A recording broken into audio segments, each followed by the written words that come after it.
Hey, Neville? Neville? Nev? Yeah? Hey, Nev, I hear you want to give me a bit of money. Where'd you hear that, mate? It's just the mail. I can collect it now if you like. I think someone's pulling your leg, mate. Someone's pulling your leg, Neville. Someone will pull your other fucking leg in a minute. Now, how much you want to give me?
By Love Dump. Welcome back to another edition of the Awake and Aware radio show. This is your host, Infinite Consciousness, commonly known as Jason. Please visit Awake, Aware, and Part of the Solution on Facebook, and check out Freedom from Compulsions at www.freedomfromcompulsions.vpweb.com. Last week we discussed how the ancient knowledge was manipulated and turned into religions of control, fear, and separation while systematically destroying spirituality.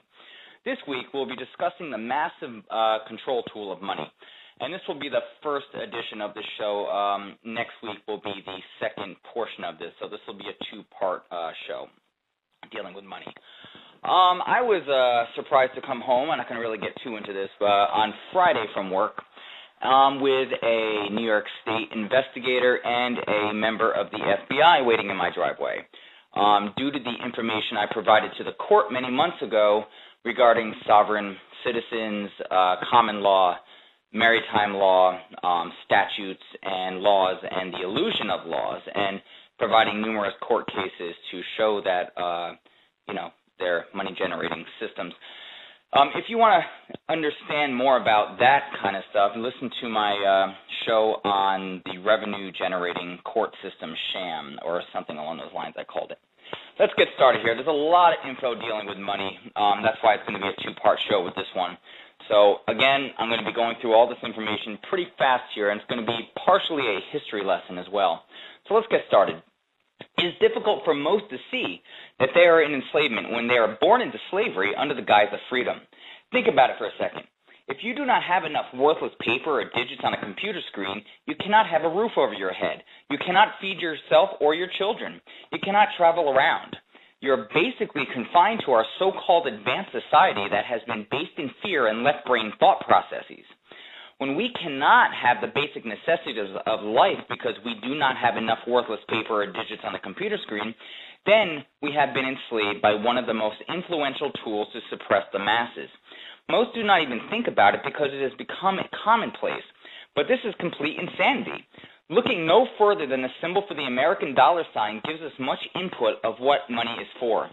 Most look at symbols and don't even think twice about that these corporate and other logos actually mean and where they actually came from. Most of them are ancient symbols that have much meaning and power behind them. The U.S. dollar sign is an ancient Egyptian hieroglyph that actually stood for enslavement, suppression, and oppression. What does money do to most people? It enslaves them, suppresses them, and oppresses them. Before we had these credits to live, called money, we had the bartering system. But before the bartering system and before human became manipulated by the gods and the hybrid rulers, we understood that we were one with all things and communities lived as one unit. They played their part for the whole, doing what they needed for the community.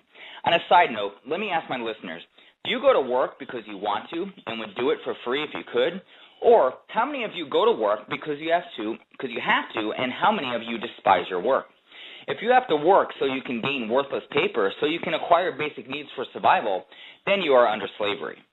As time went on, and as human became manipulated and more lost, some of the bloodlines that came out of Sumer created the money system in Babylon that evolved to what it is today. These bloodlines realized that this was a very effective way to control the masses, and banking money enslaved game and the banking money enslavement game was born. These same bloodlines later changed their name to the Bowers and even later to the Rothschilds. Now keep in mind they're not the only family involved in this, but they're probably the most influential. Please refer back to the show I did on the Rothschilds. The following was taken from XAT3. Okay, quote, History records what the money changers have used every form of abuse, intrigue, deceit, and violent means possible to maintain their control over governments by controlling money and its issuance. President James Madison. Money, money, money. It's always just been there, right? Wrong. Obviously, it's issued by the government to make it easy for us to exchange things. Wrong again. Truth is, most people don't realize that the issuing of money is essentially a private business, and that the privilege of issuing money has been a major bone of contention throughout history. Wars have been fought and depressions have been caused in the battle over who issues the money. However, the majority of us are not aware of this, and this is largely due to the fact that the winning side became and increasingly continues to be a vital, respected member of our global society, having an influence over large aspects of our lives, including our education, our media, and our governments. While we might feel powerless in trying to stop the manipulation of money for private profit at our expense, it is easy to forget that to collectively give money its value. We have been taught to believe printed pieces of paper have special value, and because we know others believe this too, we are willing to work all our lives to get what we are convinced others will want. An honest look at history will show us how our innocent trust has been misused. Medieval England, 1000 to 1100 AD. Here we find goldsmiths offering to keep other people's gold and silver safe in their vaults, and in return people walking away with a receipt for what they have left there. These paper receipts soon became popular for trade, as they were less heavy to carry around than gold and silver coins. After a while, the goldsmiths must have noticed that only a small percentage of their depositors ever came in to demand their gold at any one time. So cleverly, the goldsmiths made out some receipts for gold which didn't even exist, and then they loaned it out to earn interest. A nod and a wink amongst themselves, they incorporated this practice into the banking system. They even gave it a name to make it seem more acceptable, christening the practice fractional reserve banking, which translates to mean lending out many times more money than you have assets on deposit. Today, banks are allowed to loan out at least 10 times the amount they actually are holding. So while you wonder how they get rich charging you 11% interest, it's not 11% a year they make on the amount, but actually 110%. The tally sticks, 1100 to 1854. King Henry, the first produced sticks of polished wood with notches cut along the edge to signify the denominations. The stick was then split full length, so each piece still had a record of the notches. The king kept one half for proof against counterfeiting and then spent the other half into the marketplace where it could continue to circulate as money. Because only tally sticks were accepted by Henry for payments of taxes, there was a built-in demand for them, which gave people confidence to accept these as money. He could have used anything, really, so long as the people agreed it had value. and his willingness to accept these sticks as legal tender made it easy for the people to agree. Money is only as valuable as people's faith in it, and without that faith, even today's money is just paper. The tally system worked really well for 726 years. It was the most successful form of currency in recent history, and the British Empire was actually built under the tally stick system. But how is it that most of us are not aware of its existence? Perhaps the fact that in 1694 the Bank of England, at its formation, attacked the tally stick system gives us a clue as to why most of us have never heard of them. They realized it was money outside the power of the money changers, the very thing King Henry had intended. What better way to eliminate the vital faith people had in the rival currency than to pretend it simply never existed and not discuss it? That seems to be what happened when the first shareholders in the Bank of England bought their original shares with notched pieces of wood and retired the system. You heard correctly. They bought shares. The Bank of England was set up as a privately owned bank through investors buying shares. Even the banks resent nationalization is not what it at first may appear, as its independent resources unceasingly multiply and dividends continue to be produced for its shareholders. These investors, whose names were kept secret, were meant to invest £1.25 million, but only £750,000 was received when it was chartered in 1694. It then began to lend out many times more than it had in reserve, collecting interest on the lot. This is not something you could just impose on people without preparation. The money changers needed to create the climate to make the formation of the private concern seem acceptable. Here's how they did it. With King Henry VIII relaxing the usury laws in the 1500s, the money changers flooded the market with their gold and silver coins, becoming richer by the minute. The English Revolution in 1642 was financed by the money changers, backing Oliver Cromwell's successful attempt to purge the Parliament and kill King Charles. What followed was 50 years of costly wars, costly to those fighting them and profitable to those financing them.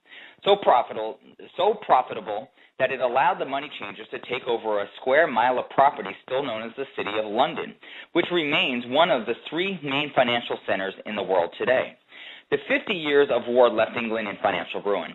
The government officials went begging for loans from guess who? And the deal proposed resulted in a government-sanctioned, privately owned bank which could produce money from nothing, essentially legally counterfeiting a national currency for private gain.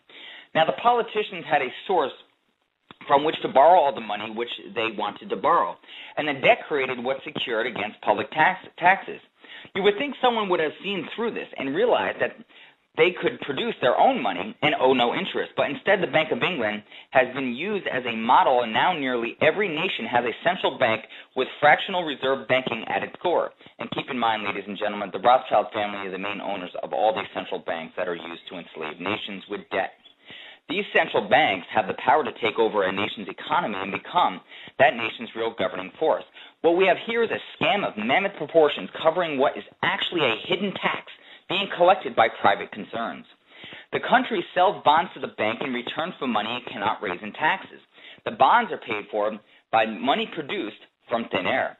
The government pays interest on the money it borrowed by borrowing money in the same way. There is no way this debt can ever be paid. It has and will continue to increase. If the government did find a way to pay off the debt, the result would be that there would be no bonds to back the currency. So to pay the debt would be to kill the currency. With its formation of the Bank of England, soon flooded Britain with money. With no quality control and no insistence on value for money, prices doubled with money being thrown in every direction. One company was even offering to drain the Red Sea to find Egyptian gold lost when the sea closed in on their pursuit of Moses. By 1698, the national debt expanded from £1,250,000 to £16 million, and up went the taxes the debt was secured on. As hard as it might be to believe, in times of economic upheaval, wealth is rarely destroyed and instead is often transferred. And who benefits the most from money if money is scarce? You may have guessed, it's those controlling what everyone else wants, the money changers. When the majority of people are suffering through economic depression, you can be sure that a minority of people are continuing to get rich. Even today, the Bank of England expresses its determination to prevent the ups and downs of booms and depressions.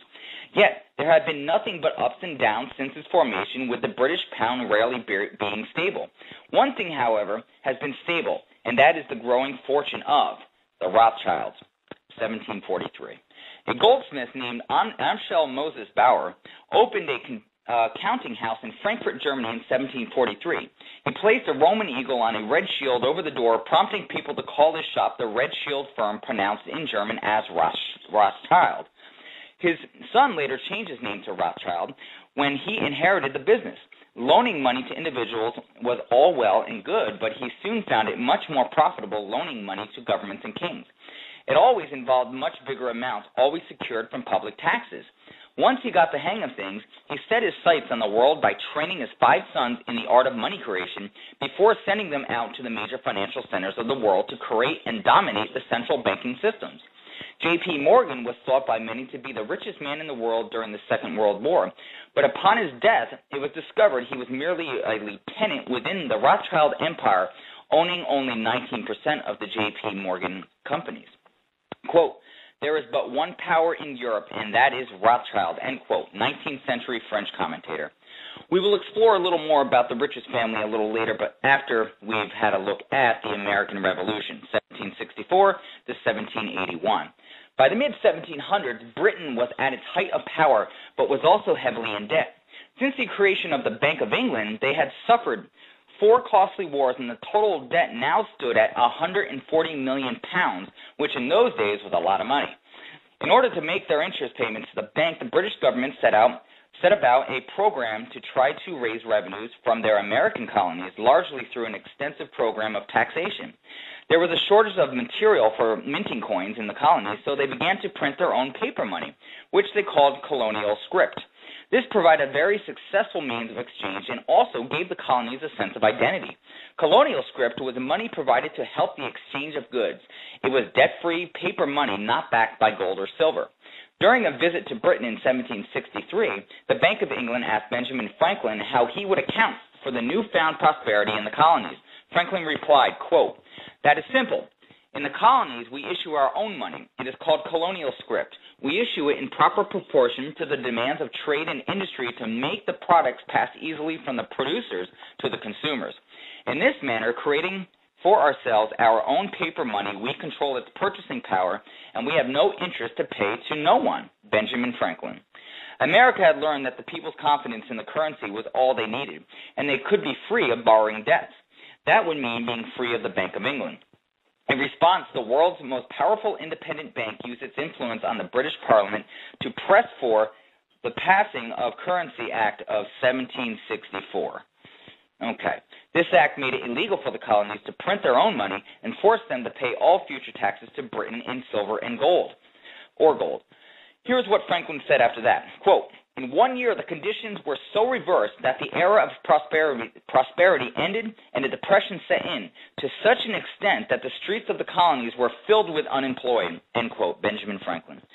Quote, "The colonies would gladly have borne the little tax on tea and other matters had it not been that England took away from the colonies their money, which created unemployment and dissatisfaction.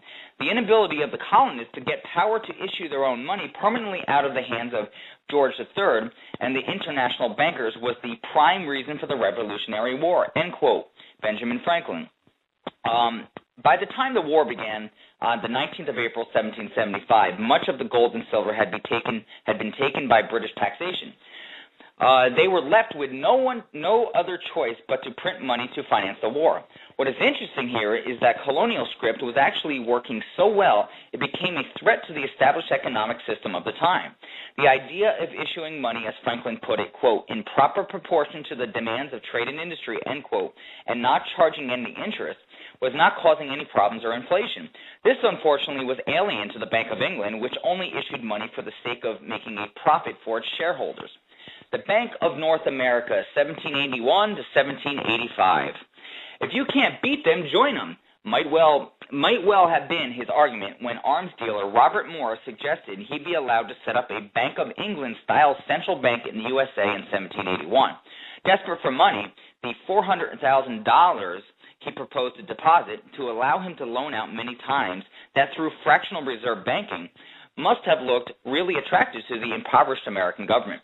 Already spending the money they would be loaned, no one made a fuss when Robert Morris couldn't raise the deposit and instead suggested he might use some gold. which had been loaned to America from France. Once in, he simply used fractional reserve banking, and with the bank's growing fortune, he loaned to himself and his friends the money to buy up all the remaining shares. The bank then began to loan out money multiplied by this new amount to eager politicians who were probably too drunk with the new power cash to notice or care how it was done. The scam lasted 5 years until in 1785, with the value of American money dropping like a lead balloon. The bank's charter didn't get renewed. The shareholders walking off with the interest did not go unnoticed by the governor. Quote, "The rich will strive to establish their dominion and enslave the rest. They always did. They always will. They will have the same effect here as elsewhere. If we do not, by the power of government, keep them in their proper spheres," end quote, Governor Morris. First Bank of the United States, 1791 to 1811. It worked once. It will work again. It's been 6 years. There are a lot of new hungry politicians. Let's give it a try. And so, there it was. In 1791, the First Bank of the United States, BUS, not only deceptively named to sound official, but also to take attention away from the real First Bank, which had been shut down. Its initials, however, gave a clear indication that Americans were once again being taken for a ride. And true to its British model, the name of the investors was never released or revealed. Having gotten away with it a second time, some of them probably wished Amschel Rothschild had picked a different time to make his pronouncement from his private central bank in Frankfurt. Quote, "Let me issue and control a nation's money, and I care not who writes the laws," end quote, Mayor Amschel Rothschild, 1790. Not to worry, no one was listening. The American government borrowed $8.2 million from the bank in the first 5 years, and prices rose by 72%. This time round, the money changers had learned their lesson. They had guaranteed a 20-year charter. The president, who could see an ever-increasing debt with no chance of ever paying back, had this to say, quote, "I wish it were possible to obtain a single amendment to our Constitution, taking from the federal government their power of borrowing," end quote, Thomas Jefferson, 1798. While the independent press, who had not been bought off yet, called the scam a great swindle, or quote, "a great swindle, a vulture, a viper, and a cobra," end quote. As with the real First Bank, the government had been the only depositor to put up any real money, with the remainder being raised from loans and investors made to each other using the magic of fractional reserve banking. When time came for renewal of the charter, the bankers were warning of bad times ahead if they didn't get what they wanted. The charter was not renewed. 5 months later, Britain had attacked America and started the War of 1812. Meanwhile, a short time earlier, an independent Rothschild business, the Bank of France, was being looked upon with suspicion by none other than Napoleon, 1803 to 1825. He didn't trust the banking system, or he didn't trust the banks, saying, quote, "When a government is dependent upon bankers for money, they and not the leaders of the government control the situation, since the hand that gives is above the hand that takes. Money has no motherland. Financiers, and without patriotism and without decency, their sole object is gain," end quote, Napoleon Bonaparte, 1815. For both sides of the war to be loaned money from the same privately owned central bank is not unusual. Nothing generates debt like war. A nation will borrow any amount to win, so naturally if the loser is kept going to the last straw in a vain hope of winning, then the more resources will be used up by the winning side. Before their victory is obtained, more resources used, more loans taken out, more money made by the bankers. And even more amazing, the loans are usually given on condition that the victor pays the debts left by the loser. In 1803, instead of borrowing from the bank, Napoleon sold territory west of the Mississippi to the third president of the United States, Thomas Jefferson, for $3 million in gold, a deal known as the Louisiana Purchase. $3 million richer, Napoleon quickly gathered together an army and set about conquering much of Europe. Each place he went to, Napoleon found his opposition being financed by the Bank of England, making huge profits as Prussia, Austria, and finally Russia all went heavily into debt trying to stop him. 4 years later, with the main French army in Russia, Nathan Rothschild took charge of a bold plan to smuggle a shipment of gold through France to finance an attack from Spain by the Duke of Wellington. Wellington's attack from the south and other defeats eventually forced Napoleon into exile. However, in 1815, he escaped from his banishment in Elba, an island off the coast of Italy, and returned to Paris. By March of that year, Napoleon had equipped an army with the help of borrowed money from the Hubbard banking house of Paris. with 74,000 French troops led by Napoleon sizing up to meet 67,000 British and other European troops 200 miles northeast of Paris on June 18, 1815, it was a difficult one to call. Back in London, the real potential winner, Nathan Rothschild, was poised to strike in a bold plan to take control of the British stock market, the bond market, and possibly even the Bank of England. Nathan, knowing that information is power, stationed his trusted agent named Rothworth near the battlefield. As soon as the battle was over, Rothworth quickly returned to London, delivering the news to Rothschild 24 hours ahead of Wellington's courier. A victory by Napoleon would have devastated Britain's financial system. Nathan stationed himself in his usual place next to an ancient pillar in the stock market. This powerful man was not without observers as he hung his head and began openly to sell huge numbers of British government bonds. Reading this to mean that Napoleon must have won, everyone started to sell their British bonds as well. The bottom fell out of the market until you couldn't hardly give them away. Meanwhile, Rothschild began to secretly buy up all the huge devalued bonds at a fraction of what they were worth a few hours before. In this way, Nathan Rothschild captured more in one afternoon than the combined forces of Napoleon and Wellington had captured in their entire lifetime. The 19th century became known as the Age of the Rothschilds, when it was estimated they controlled half of the world's wealth. While their wealth continues to increase today, they have managed to blend into the background, giving an impression that their power has waned. They only apply the Rothschild name to a small fraction of the companies they actually control.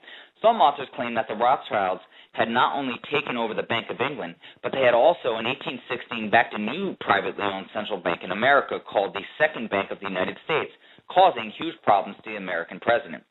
Andrew Jackson, 1828 to 1836. When the American Congress voted to renew the charter of the Second Bank of the United States, Jackson responded by using his veto to prevent the renewal bill from passing. His response gives us an interesting insight. Quote, "It is not our own citizens only who are to receive the bounty of our government. More than 8 millions of the stock of this bank are held by foreigners. Is there no danger to our liberty and independence in a bank that in its nature, has so little to bind it to our country? Controlling our currency, receiving our public monies, and holding thousands of our citizens' independence would be more formidable and dangerous than a military power of the enemy. If government would confine itself to equal protection, and, as heaven does its rains, shower its favor alike on the high and the low, the rich and the poor, it would be an unqualified blessing.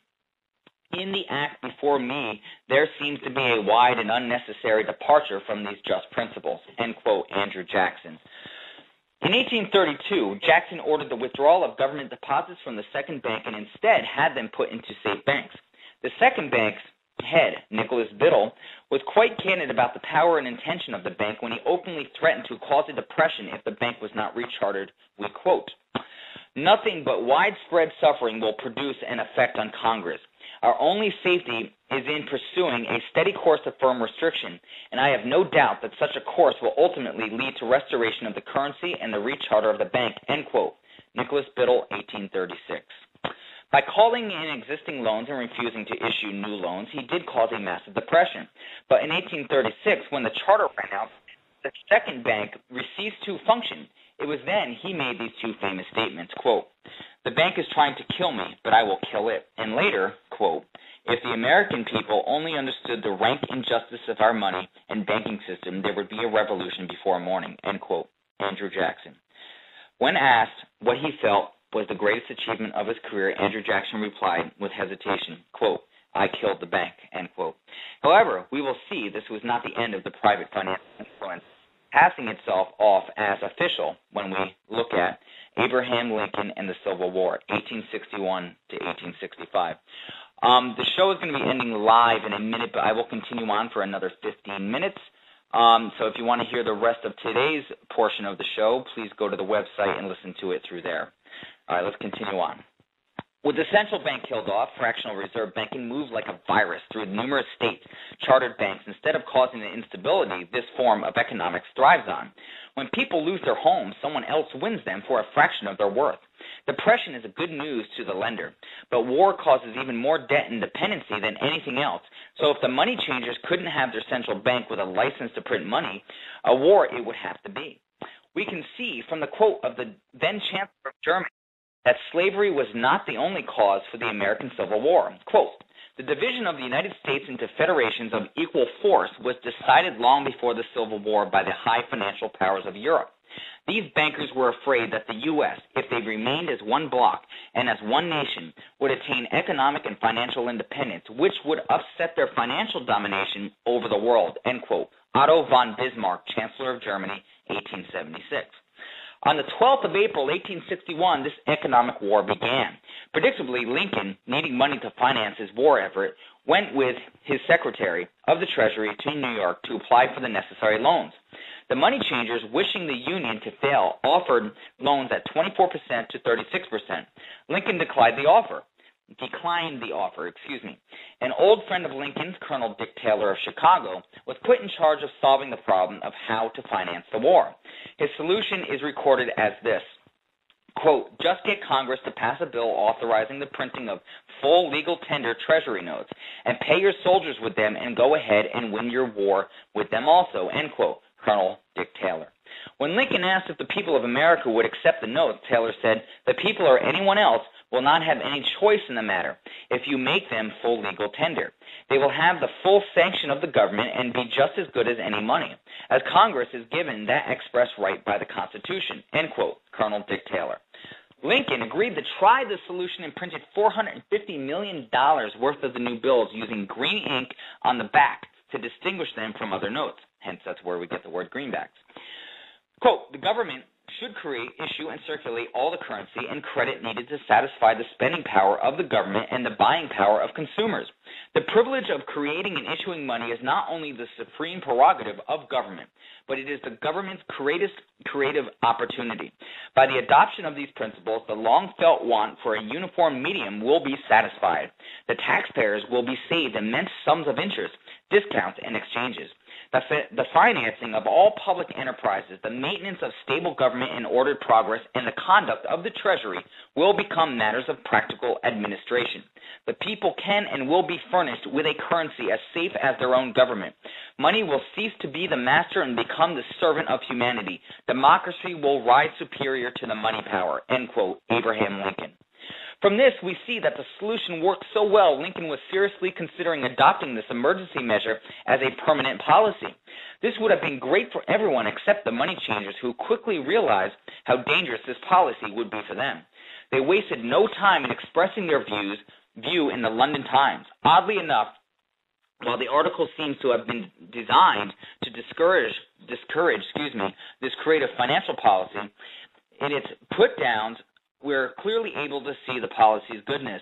If this mischievous financial policy, which has its origins in North American, this is the quote, shall be endurated down to a fixture, then the government will furnish its own money without cost. It will pay off debts and be without debt. It will have all the money necessary to carry on its commerce. It will become prosperous without precedent to the history of the world. The brains and wealth of our countries will go to North America. That country must be destroyed or it will destroy every monarchy on the globe, end quote. Hazard Circular, London Times, 1865. From this extract, it's plain to see that it is the advantage provided by the adopting of this policy which poses a threat to those not using it. 1863, nearly there, Lincoln needed just a bit more money to win the war. And seeing him in his vulnerable state, and knowing that the president could not get the congressional authority to issue more greenbacks, the money changers proposed the passing of the National Bank Act. The act went through. From this point on, the entire U.S. money supply would be created out of debt by bankers buying U.S. government bonds and issuing them from reserves for banknotes. The greenbacks continued to be in circulation until 1994. Their numbers were not increased, but in fact decreased. In numerous years following the war, the federal government ran a heavy surplus. It could not, however, pay off its debt, retire its securities, because to do so meant there would be no bonds to back the national banknotes. To pay off the debt was to destroy the money supply.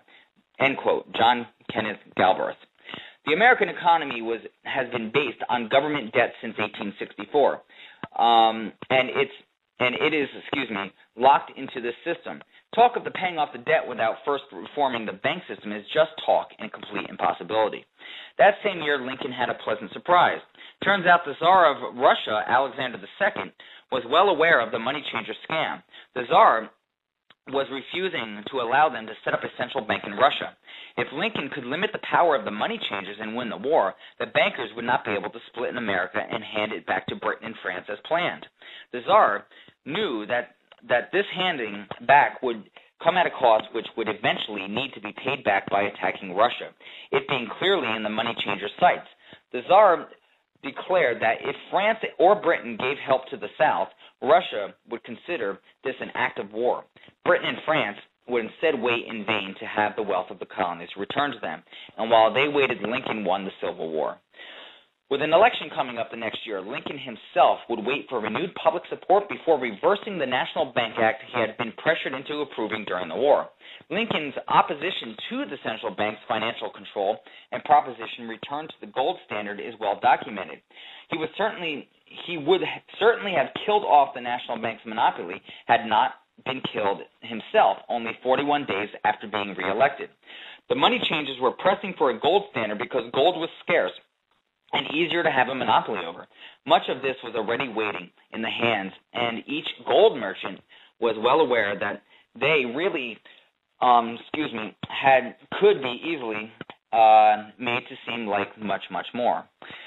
Silver would only widen the field and lower the share, so they pressed for the return of the gold standard, 1866 to 1861. Okay, quote, right after the Civil War, there was considerable talk about reviving Lincoln's brief experiment with the constitutional monetary system.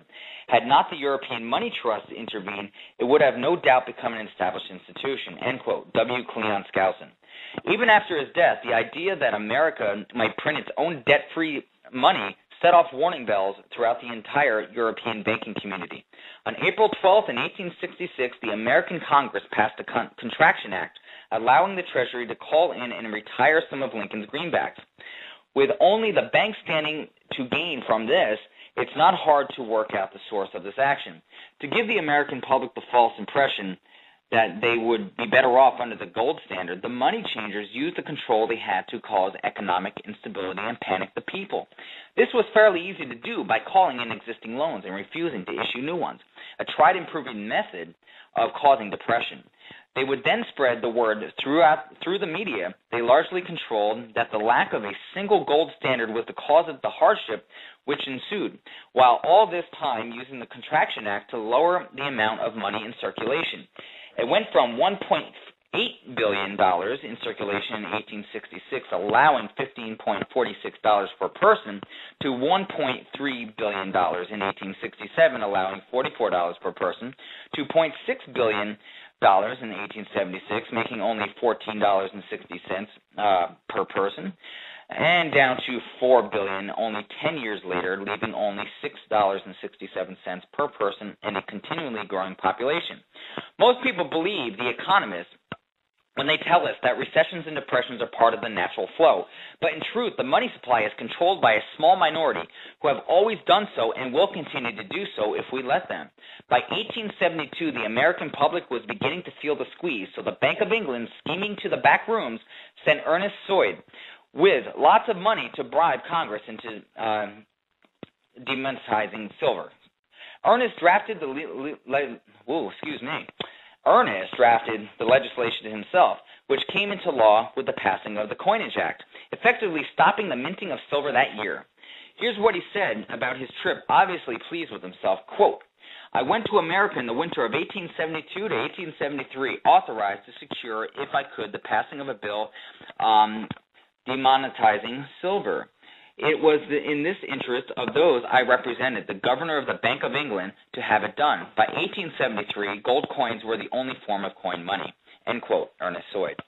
Or, as explained by Senator Daniel of Virginia, quote, in 1872, silver being demonetized in Germany, England, and Holland, a capital of 100,000 pounds, or $500,000, was raised. Ernest Soy was sent to this country with the fund as agent for foreign bondholders to effect the same object. Okay. Within 3 years, with 30% of the workforce unemployed, the American people began to hearken back to the days of silver-backed money and the greenbacks. The U.S. Silver Commission was set up to study the problem and responded with telling history. Quote, the disaster of the Dark Ages was caused by decreasing money and falling prices. Without money, civilization could not have had a beginning, and with a diminishing supply, it must languish, and unless relieved, finally perish. At the Christian era, the metallic money of the Roman Empire amounted to 1,800 million. By the end of the 15th century, it had shrunk to less than 200 million. History records no other such disastrous transition as that from the Roman Empire to the Dark Ages. The United States Silver Commission. While they obviously could see the problems being caused by the restricted money supply, this declaration did little to help the problem, and in 1877 riots broke out all over the country. The bank's response was to do nothing except to campaign against the idea that greenbacks should be reissued. The American Bankers Associated Secretary James Buell expressed and bankers' attitude well in a letter to fellow members of association. He wrote, quote, it is advisable to do all in your power to sustain such prominent daily and weekly newspapers, especially the agricultural and religious press, as will oppose the greenback issue of paper money, and that you will also withhold patronage from all applicants who are not willing to oppose the government issue of money. To repeal the act creating banknotes or to restore to circulation the government issue of money will be to provide the people with money and will therefore seriously affect our individual profits as bankers and lenders. See your congressman at once and engage him to support our interests that we may control legislation. End quote. James Buell, American Bankers Association. What this statement exposes is the difference in mentality between your average person and a banker.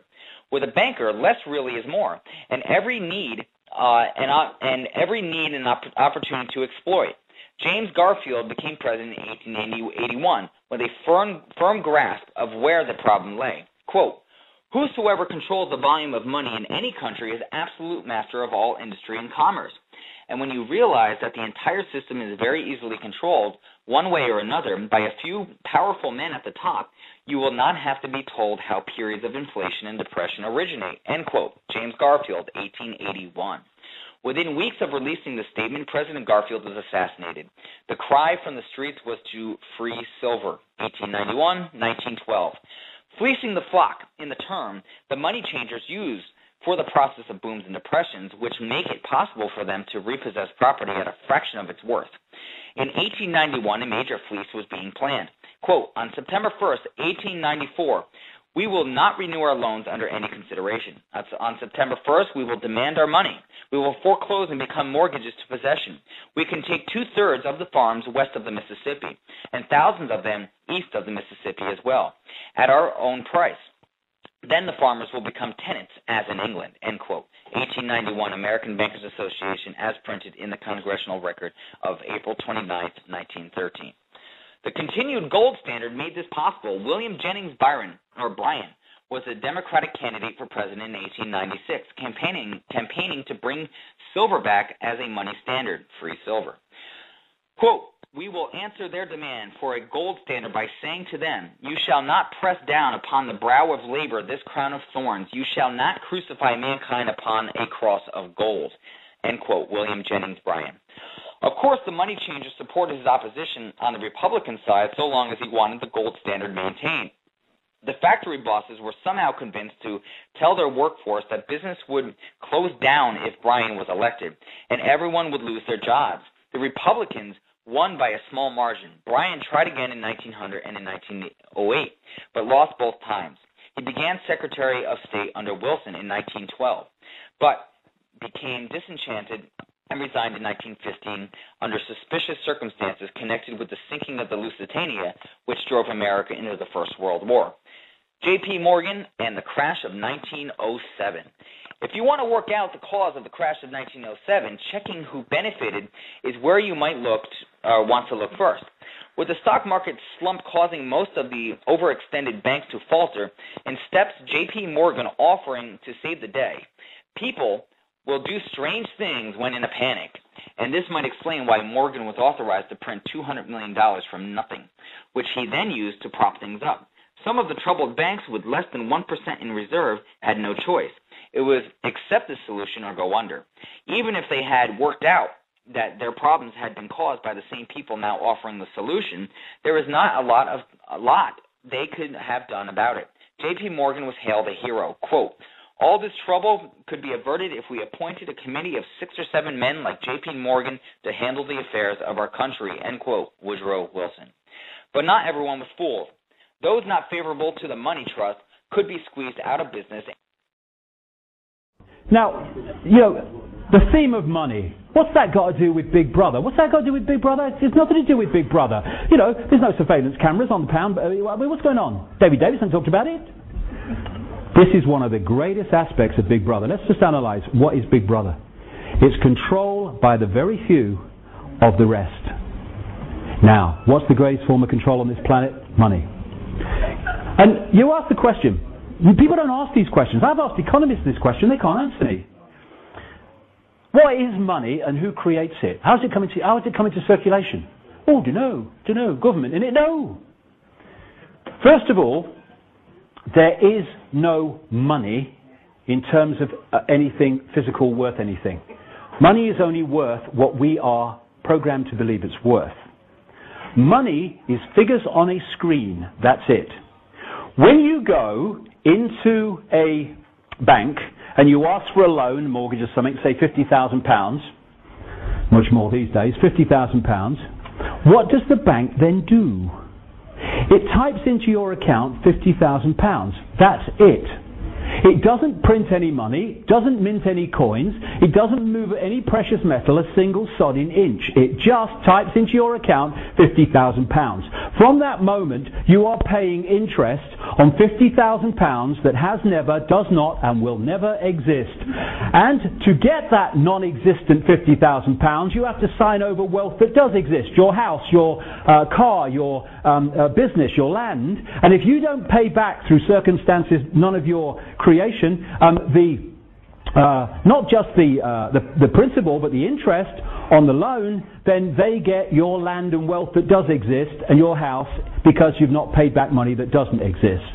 That is how the money system works. Because of this, the same force that I've been talking about has controlled the banking system, the pyramid within pyramid, and they've controlled the political system, and therefore laws have been passed.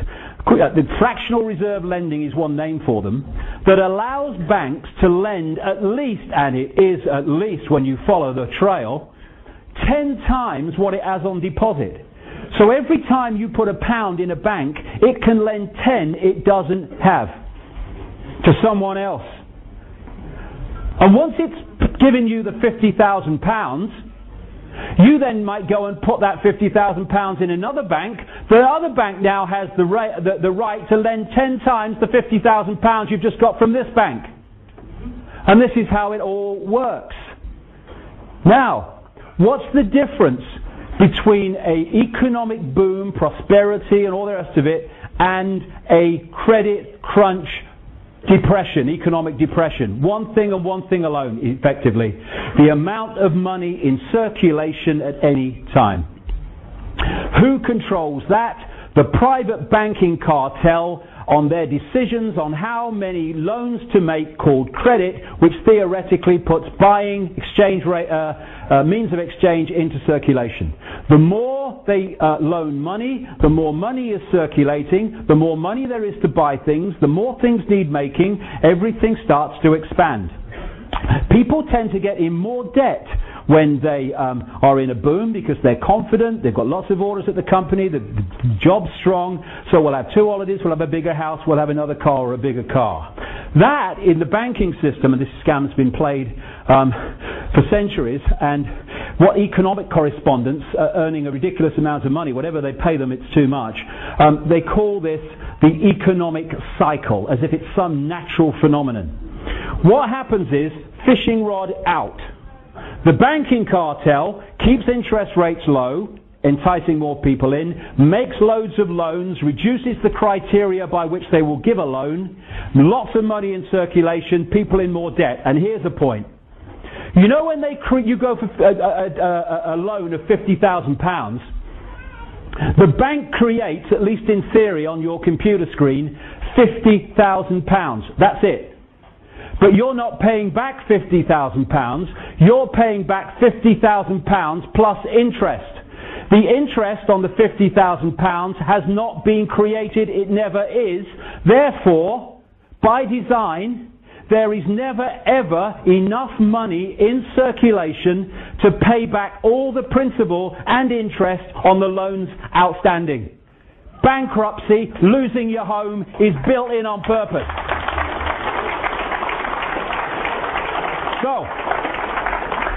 So out goes the fishing line, and then it starts being reeled in. They create an excuse for a credit crunch or a problem, and so what do the banks do? Coordinated through this system of pyramids within pyramids, they start taking money out of circulation. They raise the criteria for giving loans out, which they are now. They raise interest rates, or whatever they need to do to take money out of circulation. Now, as they take money out of circulation, there's even less circulating to pay back all the debt that was created when they put loads of money out there, so people start in massive amounts losing their homes, their jobs, their businesses, their land, their possessions.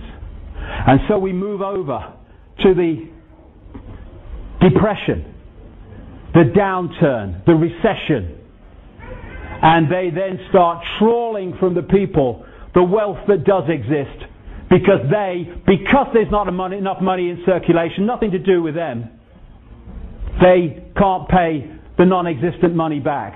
And this economic cycle has been played for centuries, and it has sucked out of the people the real wealth into the hands of the few. And that is such a fundamental part of Big Brother, because it's a fundamental part of human control. Are you listening, David Bloody Davis?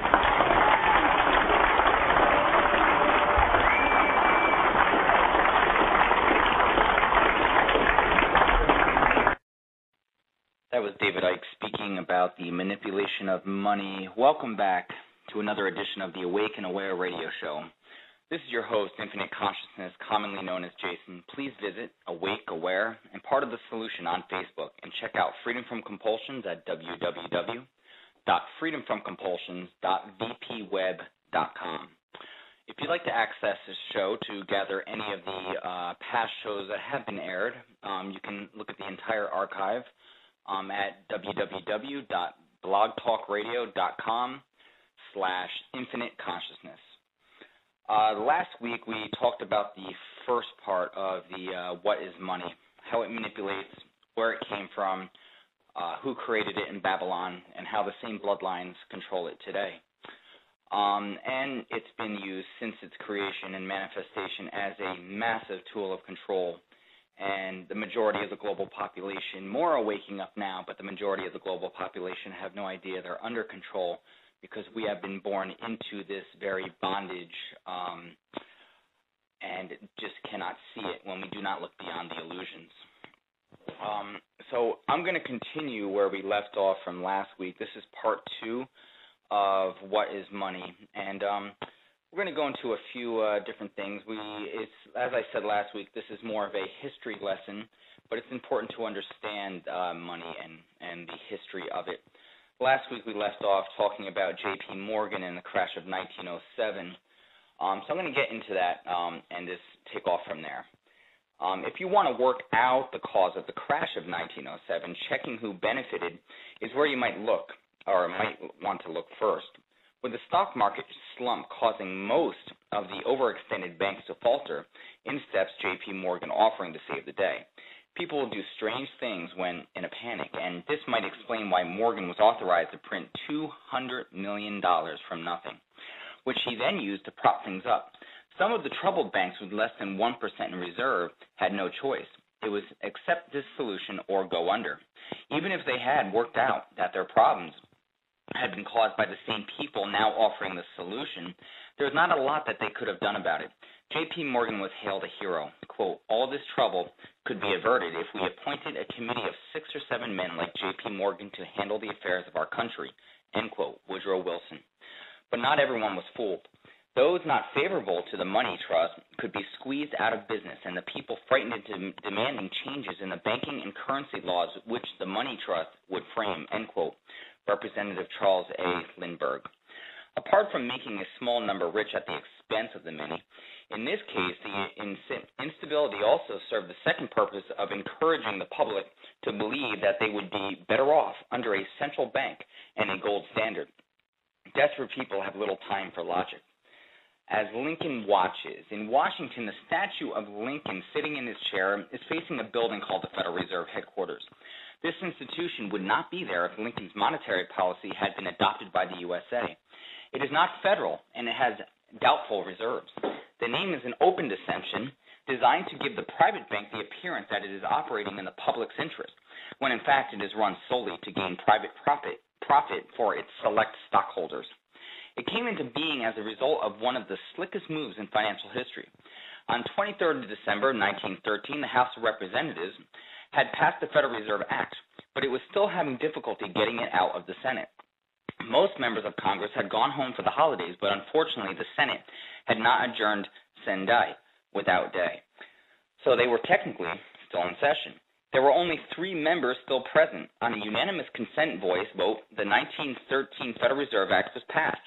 No objection was made, possibly because there was no one there to object. Charles Lindbergh would have objected, quote, the financial system has been turned over to the Federal Reserve Board. That board administers the finance systems by authority of a purely profiteering group. The system is private, conducted for the sole purpose of obtaining the greatest possible profits from the use of other people's money, end quote, Representative Charles A. Lindbergh. Lewis T. McFadden, would be objected. Quote, we have in this country one of the most corrupt institutions the world has ever known. I refer to the Federal Reserve Board. This evil institution has impoverished the people of the United States and has practically bankrupted our government. It has done this through the corrupt practice of moneyed vultures who control it, end quote, Representative Lewis T. McFadden. Barry Goldwater would also have objected. Quote, most Americans have no real understanding of the operation of the international moneylenders.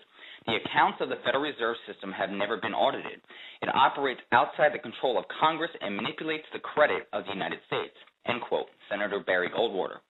Most Americans would object if they knew. The Federal Reserve is the largest single creditor of the United States government, and they are also the people who decide how much the average person's car payments are going to be, what their house payments are going to be, and whether they have a job or not. The 3 people who passed the Federal Reserve Act in 1913 knew exactly what they were doing when they set up this private bank, modeled on the Bank of England. And the fact that the Bank of England had been operating independently, unopposed since 1694, must have given them a great deal of confidence. Where there's war, there's money.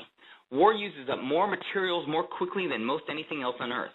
And more expensive equipment doesn't wear out slowly, it gets blown up.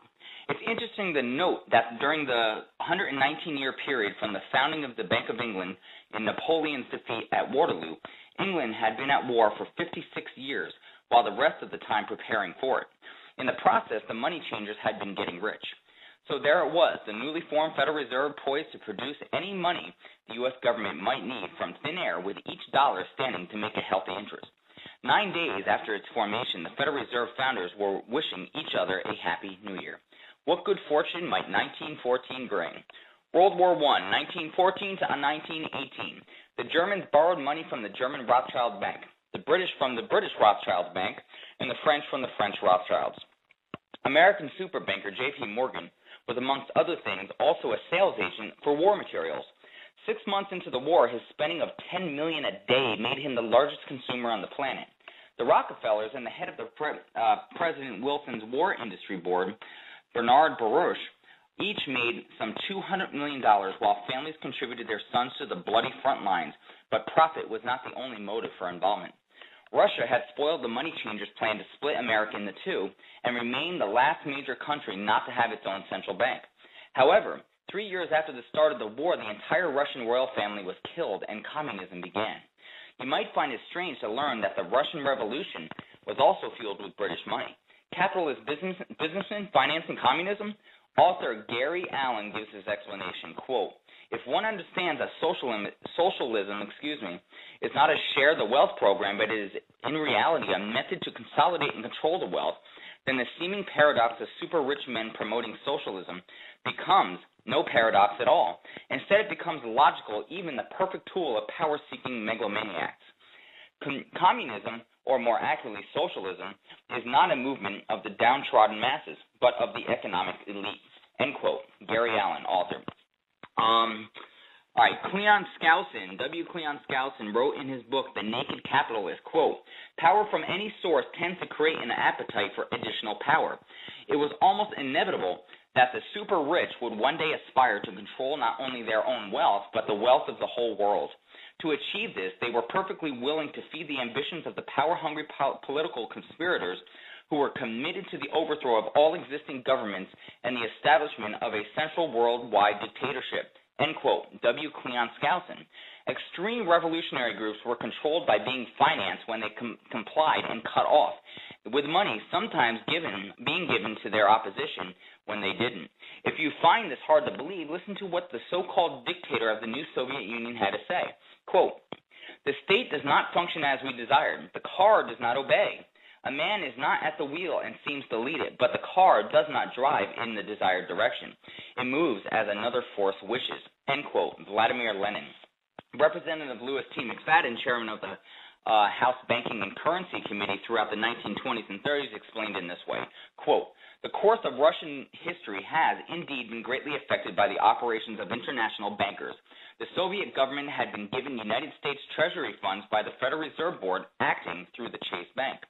England has drawn money from us through the Federal Reserve banks and has relent it at high rates of interest to the Soviet government. I'm going to say this completely wrong. The Dniprostory Dam, excuse me for that, I just mutilated that word, was built with the funds unlawfully taken from the United States Treasury by the corrupt and dishonest Federal Reserve Board and the Federal Reserve banks." End quote. Representative Louis T. McFadden. Even when communism collapsed in the Soviet Union, Boris Yeltsin revealed that most of the foreign aid was ending up, we quote, "straight back into the coffers of Western banks in debt service." End quote. World domination. With Russia down, the money changers now had control of every major national economy. Like a steamroller moving and a wolf gathering its pack, there was only one thing left to do, and that was to go global. The first attempt was the proposal of the Paris Peace Conference after World War I to set up the League of Nations. Old habits die hard, and even when they called the war to end all wars was not enough to convince nations to dissolve their boundaries, the League died. If politicians really were being controlled, you would think at least one would break ranks and cry out against it. Many did, and one was no less than former New York City Mayor John Halem. Quote, "These international bankers and Rockefeller Standard Oil interests control the majority of the newspapers and magazines in this country. They use the columns of these papers to club into submission or drive out of office public officials who refuse to do the bidding of the powerful corrupt cliques, which compose the invisible government. The warning of Theodore Roosevelt has much timeless today, for the real menace of our republic is this invisible government which, like a giant octopus, sprawls its slimy length over city, state, and nation. It seizes in its long and powerful tentacles our executive offices, our legislative bodies, our schools, our courts, our newspapers, and every agency created for the public protection.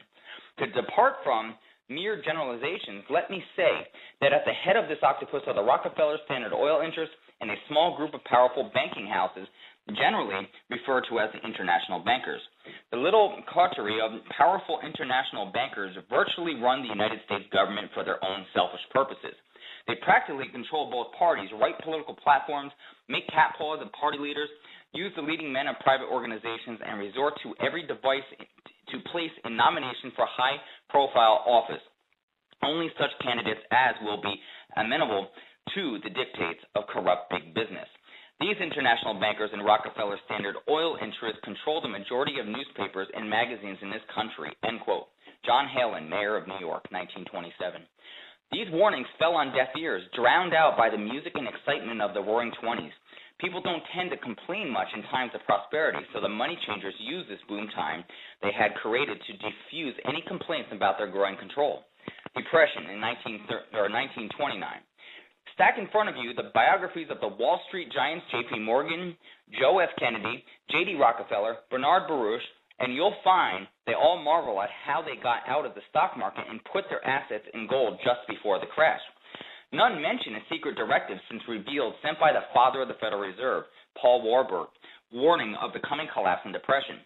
With control of the press and the education system, few Americans are aware that the Fed caused the depression. It is, however, a well-known fact among leading top economists. Quote, the Federal Reserve definitely caused the Great Depression by contracting the amount of currency in circulation by one-third from 1929 to 1933, end quote. Milton Friedman, Nobel Prize-winning economist. Quote, it was not accidental, it was a careful, contrived occurrence. The international bankers sought to bring about a condition of despair here so that they might emerge as rulers of us all, end quote, Representative Louis T. McFadden. Quote, I think it can hardly be disputed that the statesmen and financiers of Europe are ready to take almost any means to reacquire rapidly the gold stock, which Europe lost to America as a result of World War I, end quote, Representative Louis T. McFadden. $40 billion somehow vanished in the crash. It didn't really vanish, it simply shifted into the hands of the money changers. This is how Joe Kennedy went from having $4 million in 1929 to having over $100 million in 1935. During this time, the Fed caused a 33% reduction of the money supply, causing deeper depression. How the Fed creates money. We've been talking about how the privately owned Federal Reserve can produce money from thin air. Here's how it's done. 1. The purchase of bonds is approved by the Federal Open Market Committee. 2. The Fed buys the bonds, which it pays for, with electronic credits made to the seller's bank. These credits are based on nothing. 3. The receiving banks then use these credits as reserves from which they can loan out 10 times the amount. To reduce the amount of money in the economy, they simply reverse the process. The Fed sells bonds to the public, and money is drawn from the purchaser's bank to pay for them. Each million withdrawn lowers the bank's ability to loan by 10 million. The federal bank in this way has overall control of the U.S. money supply, as each country's central bank goes in the same way. The bankers, through the magic of the fractional reserve banking, had been delegated the right to create 90% of the money supply. This control makes a mockery of any elected government. It places so-called leaders behind a toy steering wheel, like the plastic ones, set up to amuse small children. Or as Representative Charles Lindbergh, father of famous aviator Lucky Lindy, puts it when commenting on the Federal Reserve Act, quote, this act establishes the most gigantic trust on earth. When the president signs this bill, the invisible government by the monetary power will be legalized. The people may not know it immediately, but the day of reckoning is only a few years removed. The worst legislative crime of the ages is perpetrated by this banking bill, end quote, Representative Charles Lindbergh. Or as Woodrow Wilson put it, quote, we have come to one of the most worst ruled, one of the most completely controlled governments in the civilized world. No longer a government of free opinion, no longer a government by a vote of the majority, but a government by the opinion and duress of a small group of dominant men. Some of the biggest men in the United States in the field of commerce and manufacture are afraid of something. They know that there is a power somewhere so organized, so subtle, so watchful, so interlocked, so complete, so pervasive, that they had better not speak above their breath when they speak in condemnation of it, end quote, Woodrow Wilson. In order to clearly establish that this is not a conspiracy theory, but is actually how things are controlled, we further quote Charles Lindbergh. From the House of Representatives, Lindbergh was well placed to see exactly what was happening back then and continues to happen today. Quote, to cause high prices, all the Federal Reserve Board will be to lower the rediscount rate, producing an expansion of credit and a rising stock market.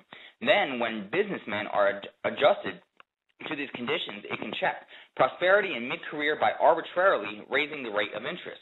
It can cause the pendulum of a rising and falling market to swing gently back and forth by slight changing in the discount rate, or cause violent fluctuations by greater rate variation, and in either case, it will possess inside information as to financial conditions and advanced knowledge of the coming change, either up or down. This is the strangest, most dangerous advantage ever placed in the hands of a special privileged class by any government that ever existed. This system is private, conducted for the sole purpose of obtaining the greatest possible profits from the use of other people's money. They know in advance when to create panics to their advantage. They also know when to stop panic. Inflation and deflation work equally well for them when they control finance. End quote, Representative Charles Lindbergh. Adolf's bankers. All right. Most all will be aware of Hitler's rise to power. What they probably don't know is that he was almost completely financed by money drawn from the privately owned American Federal Reserve. Keep in mind, ladies and gentlemen, that the Federal Reserve is Rothschild-owned, that the Bank of England is Rothschild-owned, and Hitler himself was a partial Rothschild bloodline. After World War I, Germany fell into the hands of the international bankers. Those bankers bought her, and they now own her, lock, stock, and barrel. They have purchased her industries. They have mortgages on her soil. They control her production. They control all her public utilities. The international German bankers have subsidized the present government of Germany, and they have also supplied every dollar of the money Adolf Hitler has used in his lavish campaign to build up threat to the government of Brüning. When Brüning fails to obey the orders of the German international bankers, Hitler is brought forth to scare the Germans into submission. Through the Federal Reserve Board, over $30 billion of American money had been pumped into Germany. You have all heard of the spending that has taken place in Germany. Modernistic dwellings, her great planetariums, her gymnasiums, her swimming pools, her fine public highways, her perfect factories, all this was done on our money. All this was given to Germany through the Federal Reserve Board. The Federal Reserve Board has pumped so many billions of dollars into Germany that they dare not name the total, end quote. Congressman Louis T. McFadden, who served 12 years as chairman of the Committee on Banking and Currency. Fort Knox. In 1933, new President Franklin D. Roosevelt signed a bill forcing all the American people to hand over all their gold at base rate, with the exception of rare coins. He disowned himself from the bill, claiming to not have read it, and his Secretary of the Treasury claimed this was, quote, what the experts wanted, end quote. Bought at bargain basement price, with money produced from nothing by the Federal Reserve, the gold was melted down and stacked into the newly built bullion depository called Fort Knox. Once collected in 1935, the price of gold was raised from $20.66 up to $35 per ounce, but only non-American gold qualified to be sold. This meant those who had avoided the crash by investing in gold they had shipped to London could now nearly double their money while the rest of America starves. But that's not all, folks. By the end of World War II, Fort Knox did hold 70% of the world's gold, but over the years it had sold off the European money changers while a public audit of Fort Knox reserves was repeatedly denied. Rumors spread about missing gold. Quote, allegations of missing gold from our Fort Knox vaults are being widely discussed in European circles, but what is puzzling is that the administration is not hastening to demonstrate conclusively that there is no cause of concern over our gold treasure, if indeed it is a position to do so, end quote. Edith Roosevelt. Finally, in 1981, President Ronald Reagan was convinced to have a look into Fort Knox with a view to reintroducing the gold standard. He appointed a group called the Gold Commission. They found that the U.S. Treasury owned no gold at all. All the Fort Knox gold remaining is now being held as collateral by the Federal Reserve against the national debt, using credits made from nothing. The Fed had robbed the largest treasure of gold on Earth. World War II, 1939 to 1945. World War II saw the U.S. debt increase by 598%, while Japan's debt went up to 1,348%, with France up by 583% and Canada up by 417%. When you hear this, what is your first impression? Do you automatically think this is bad or this is good? Most of us feel a well-programmed sense of desperation when we hear figures like this, but remember, to the money changers, this is music to their ears. With the hot war over, the Cold War began, the arms race causing more and more borrowing. Now the money changers could really concentrate on global domination. Step 1, the European Monetary Union and NAFTA. Step 2, centralize the global economy via the World Bank, the IMF, and GATT, now the WTO. Keep in mind, ladies and gentlemen, that the World Bank and IMF were also both Rothschild. Okay. The World Central Bank, 1948 to the present. In Washington, the headquarters of both the World Bank, the IMF, International Monetary Fund, the IMF, face each other on the same street. What are these organizations and who controls them? I'm going to be going off live in about 90 seconds. If you want to continue listening, I will be on through the website, so please go to the website and blogtalkradio.com. I left the link on Facebook and other websites as well. Let me continue. To find out, we need to look back to just after World War I. At this point, the money changers were attempting to consolidate the central banks under the guise of to stop future wars. They put forward the formation of a world central bank named the Bank of International Settlements, a world court called the World Court in The Hague, and a world executive for legislation called the League of Nations. In his 1966 book entitled Tragedy and Hope, President Clinton's mentor, Carroll Quigley, writes about this, quote, "The powers of financial capitalism had a far-reaching plan, nothing less than to create a world system of financial control in private hands, able to dominate the political system of each country and the economy of the world as a whole. This system was to be controlled in a feudalist fashion by the central banks of the world, acting in concert by secret agreements arrived in the frequent meetings and conferences. The apex of the system was to be the Bank of International Settlements in Basel, Switzerland, a private bank owned and controlled by the world's central banks, which were themselves private corporations. Each central bank sought to dominate its government by its ability to control treasury loans, to manipulate foreign exchanges, to influence the level of economic activity in the country, and to influence cooperative politicians by subsequent economic rewards to the business world." End quote. Carroll Quigley, professor, Georgetown University. They got 2 out of 3. The League of Nations failed largely owing to the suspicions of the people, and while opposition concentrated on this, the other 2 proposals snuck their way through. It would take another war to wear the public resistance down. Wall Street invested heavily to rebuild Germany, as the Chase Bank had propped up the Russian Revolution. Now the Chase merged with the Warburg's Manhattan Bank to form the Chase Manhattan, which would later merge with the Chemical Bank to become the largest bank on Wall Street. In 1944, the U.S. approved its full participation in the IMF and the World Bank. By 1945, the Second League of Nations was approved under the new name, the United Nations. The war had dissolved all opposition. The methods used in the National Banking Act in 1864 and the Federal Reserve Act of 1913, which now simply used on a global scale. The Federal Reserve Act, allowing the creation of Federal Reserve notes, is mirrored by the IMF's authority to produce money called special drawing rights, or SDRs. It is estimated the IMF has produced $30 billion worth of SDRs so far. In the United States, SDRs are already accepted as legal money, and all other member nations are being pressured to follow suit. The SDR is being partially backed by gold. A world gold standard is sneaking its way in through the back door, which comes with no objection from the money changers, who now hold 2/3 of the world's gold and can use this to structure the world's economy to their further advantage.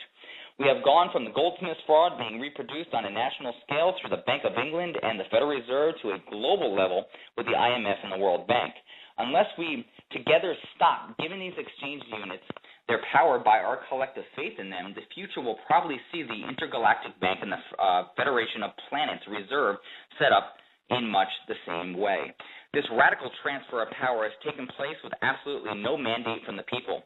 Nations borrowed special drawing right from the International Monetary Fund in order to pay interest on their mounting debts.